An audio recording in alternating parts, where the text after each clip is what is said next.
কি খবর ভাই ব্রাদাররা, কেমন আছেন আপনারা? সবাই চলে এলাম নতুন আরো একটা ভিডিও নিয়ে।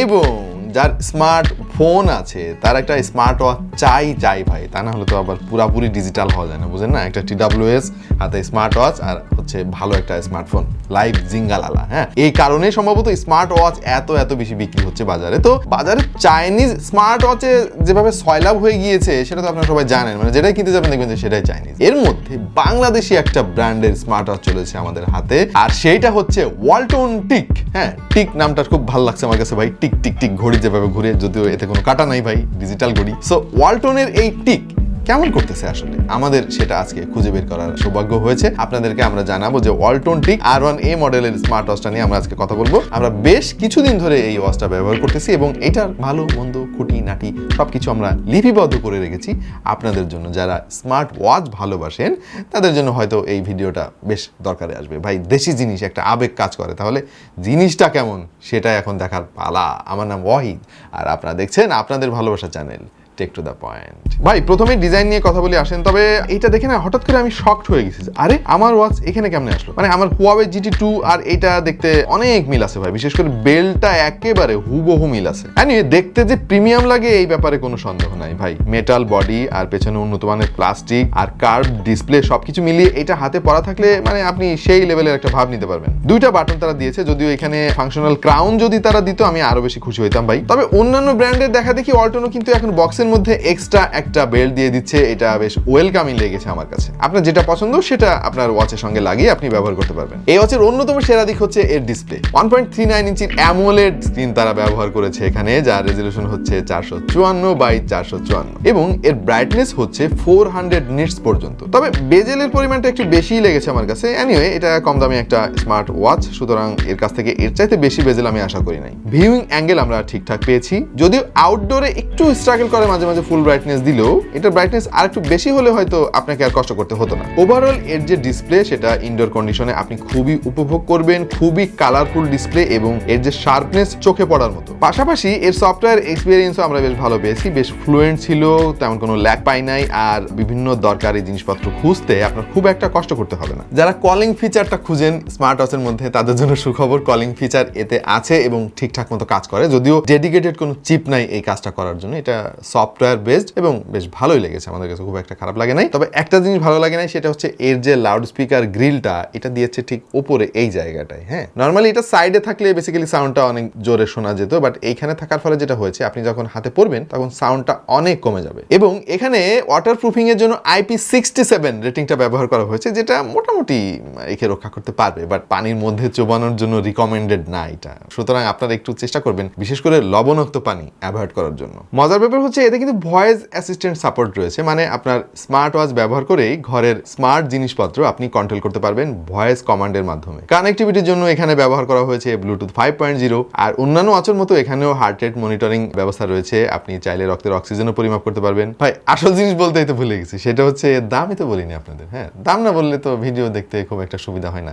আচ্ছা, অফিসিয়াল ওয়েবসাইটের তথ্য অনুযায়ী, মানে ওয়ালটনের অফিসিয়াল ওয়েবসাইটে দেওয়া আছে এটার দাম 4875 টাকা। বাট তারা আমাদেরকে জানিয়েছে যে ভাই এই নভেম্বর মাস জুড়ে এর একটা ডিসকাউন্ট অফার চলতেছে, 15% ডিসকাউন্ট। ডিসকাউন্টটা যদি আপনি অ্যাপ্লাই করেন তাহলে এটার দাম 4000 টাকার আশেপাশে হয়ে যায়। সো আমাদের আসলে এটাকে দেখতে হবে 4000 টাকা হিসেবে কতটুকু কি অফার করতেছে। হ্যাঁ, আর একটা মানে ইন্টারেস্টিং জিনিস দেখে তো ভাই আমার চোখ খুব প্রায় চড়ক গাছে চলে গেছিল। হ্যাঁ, সেটা হচ্ছে এতে নাকি জিপিএস কানেক্টিভিটি আছে। মানে জিপিএস কানেক্টিভিটি, এটা কি জিপিএস নাকি? যখন একটু কনফিউশনে ছিলাম তখন ভাবলাম যে ভাই জিপিএস থাকলে তো এটার দাম 4000 টাকার আশেপাশে হওয়ার কথা না, এটার দাম তো হয়ে যাওয়ার কথা ছিল 7-8 হাজার টাকা। তার ঘটনা কি? তখন একটু খোঁজখবর নিয়ে জানলাম যে ওইটা বেসিক্যালি আপনার ফোনের যে জিপিএস, ওই জিপিএস এর ডেটা ও কালেক্ট করবে এবং ওইভাবে তার ডেটাটা আপনাকে শো করবে। তবে ভাই এটার ডেটা অ্যাকুরেসি কিন্তু মোটামুটি ভালোই, খারাপ না। হ্যাঁ, আমরা বিভিন্ন ওয়াচের সঙ্গে একটু কম্পেয়ার করে দেখলাম যে ঠিকঠাকই আছে। আর হলো এর যে রেইজ টু অ্যাওয়েক মোটামুটি খারাপ না, ভালোই, কাজ চলে যাওয়ার মতো। আপনি চাইলে ওয়াচ থেকে ওয়েদার আপডেট পাবেন, মিউজিক কন্ট্রোল করতে পারবেন, রিমোট ক্যাপচার নামে একটা অপশন আছে যেটা হচ্ছে দূর থেকে আপনি ছবিও তুলতে পারবেন, আর অন্যান্য যে সমস্ত কমন ফিচার ভাই ওইগুলো আছে, মোটামুটি সবকিছুই দিয়েছে। আর আপনার ফোনের সাথে কানেক্ট করার জন্য একটা অ্যাপ ইনস্টল করতে হবে, আর অ্যাপটার নাম হচ্ছে টিক V2।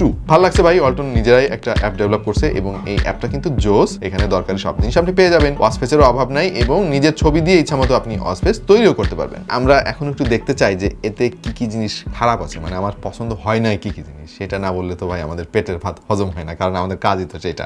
এবার চলেন দেখে আসি সেই সব কিছু জিনিস। একদম প্রথমেই যে জিনিসটা বলতে চাই সেটা হচ্ছে যে ভাই এখানে মাত্র 240 mAh এর ব্যাটারি তারা ব্যবহার করেছে, যেটা স্ট্যান্ডার্ডের চাইতে অনেক কম, এভারেজের চাইতে অনেক কম। হ্যাঁ, রিসেন্টলি আমরা এই যে কয়েকদিন আগে একটা ওয়াচ নিয়ে কাজ করলাম, সেখানে 460 mAh এর ব্যাটারি আছে, তারপরেও তারা কিন্তু বলতেছে যে ব্যাকআপ মাত্র 7 দিন ভাই। তাহলে 240-এ কেমন হবে বুঝতেই পারতেছেন। সো ব্যাটারি ব্যাকআপটা কিন্তু আমাদের কাছে খুব একটা পছন্দ হয় নাই। ইভেন আমরা ফুল চার্জ করে মানে সারাদিন শুটিং করার জন্য তো জ্বালিয়ে রাখতে হয়, অ্যাক্টিভ রাখতে হয়, আমরা কিন্তু দিন শেষে আবার চার্জ দিতে হয়েছে। সো যারা নর্মাল ইউজ করবেন হয়তো 3 থেকে 4 দিন ব্যাকআপ পাবেন, আর যদি হেভি ইউজ করেন ভাই আপনাকে হয়তো প্রতিদিনও চার্জ দিতে হইতে পারে। ও আরেকটা জিনিস হচ্ছে ভাই, অফিসিয়ালি না ব্যাকআপ কত এটার কোনো ইনফরমেশনই নাই, ওয়েবসাইটে কোথাও লেখা নাই যে এর ব্যাকআপ এত। এটা কোন কথা ভাই? একটা আইডিয়া তো দিবেন আমরা যাতে একটু কম্পেয়ার করে দেখতে পারি। আরেকটা জিনিস খেয়াল করলাম যে এর যে ব্রাইটনেস, ডে লাইটে অনেক স্ট্রাগল করতে হয়। হ্যাঁ, ফুল ব্রাইটনেস দিলেও দেখবেন যে ডিরেক্ট সানলাইটের মধ্যে আসলে তেমন কিছুই বোঝা যায় না। পাশাপাশি এর যে ওয়াচ ফেস অ্যাপ থেকে আপনি যখন ওয়াচ ফেস ডাউনলোড করবেন এবং অ্যাপ্লাই করবেন, দেখবেন যে অনেক সময় লেগে যাচ্ছে ভাই। নর্মালি অন্য ওয়াচগুলোতে আমরা দেখেছি 4-5 সেকেন্ড লাগে, বাট এইখানে মাঝে মাঝে 2-3 মিনিটও লেগে যাচ্ছিল। ব্লুটুথ 5.0 কেন ভাই, মার্কেটে এখন 5.3 তো ওভারঅল সব ওয়াচে চলে আসছে। হ্যাঁ, 5.4 হয়তো আমরা দেখবো আগামী বছর। সো 5.0টা আমার মনে হয় এটা ব্যাকডেটেড, এই 2023 সালে এসে বা 24 সাল নকিং অ্যাট দ্য ডোর। আচ্ছা, এখন আমাদের দেশি জিনিস ভাই, হ্যাঁ একটা আবেগ এখানে কাজ করে যে আমরা সবাই মিলে যদি বাংলাদেশি ব্র্যান্ড কিনি তাহলে আমাদের দেশীয় ব্র্যান্ডগুলো একটু প্রমোট হয়, তারা আরও বেশি কোয়ান্টিটিতে অর্ডার দিতে পারে, তাতে দাম আরও কমে। হ্যাঁ, এখন অনেকে বলবেন যে ভাই এটাও তো চায়নায় তৈরি করা। ঠিক আছে ভাই, চায়নায় তৈরি করা, অসুবিধা কি? আমার জিনিস আমি চায়না থেকে বানাই নিয়ে আসছি, অসুবিধা কি? জিনিসটা তো আমার, তাই না? সো আমার মনে হয় যে এই ওয়াচের যে ভালো দিকগুলো রয়েছে সেগুলো কনসিডার করলে এই প্রাইসটা খুব একটা জাস্টিফাইড হয় সেটা বলা যাচ্ছে না। তার কারণ হলো বর্তমানে স্মার্ট ওয়াচের যে মার্কেট ভাই, মানে খুবই ভয়ানক অবস্থা। এই বাজেটে হয়তো অন্যান্য চাইনিজ যে স্মার্ট ওয়াচগুলো আছে, যেটা মানে চাইনিজ কোম্পানি আর কি, হয়তো আরও বেটার স্পেক পাবেন, ডিজাইন আরও সুন্দর হবে, আরও অনেক ব্যাপার স্যাপার আছে সেখানে। বাট এটা ভাই আমাদের দেশি জিনিস। হ্যাঁ, এবং এটা যে খুব বেশি খারাপ সেটা না, তবে হ্যাঁ এটার দাম যদি 3000 টাকার আশেপাশে রাখা যেত কোনোভাবে, তাহলে তো একদম মুড়ির মতো বিক্রি হতো এবং আমরা চোখ বন্ধ করে বলতাম যে ভাই অন্য ওয়াচ নেওয়ার দরকার নাই, ওয়ালটন নেন আপনি। এই তো আমরা ওয়ালটন R1A এই স্মার্ট ওয়াচের ভালো মন্দ খুঁটিনাটি সবকিছু আপনাদের সঙ্গে শেয়ার করলাম। কেমন লাগলো আসলে ওয়াচটা? আপনার কাছে কি মনে হয় এটার দাম কত হওয়া উচিত ছিল, বা আর কি কি অপশন যুক্ত করা যেত এর সঙ্গে? জানিয়ে দিন কমেন্ট সেকশনে। আর হ্যাঁ, আমাদের ভিডিও কেমন লাগছে আপনাদের সেটাও জানাতে পারেন। আর যারা সাবস্ক্রাইব করেন নাই ভাই, করে দেন, ফ্যামিলিটা আর একটু বড় হোক, শেয়ার করে দিন বন্ধুদের সঙ্গে। দেখা হয়ে যেতে পারে অন্য কোনো ভিডিওতে ভিন্ন কোনো বিষয় নিয়ে। সেই পর্যন্ত সবাই ভালো থাকুন, সুস্থ থাকুন আর দেখতে থাকুন টেক টু দ্য পয়েন্ট।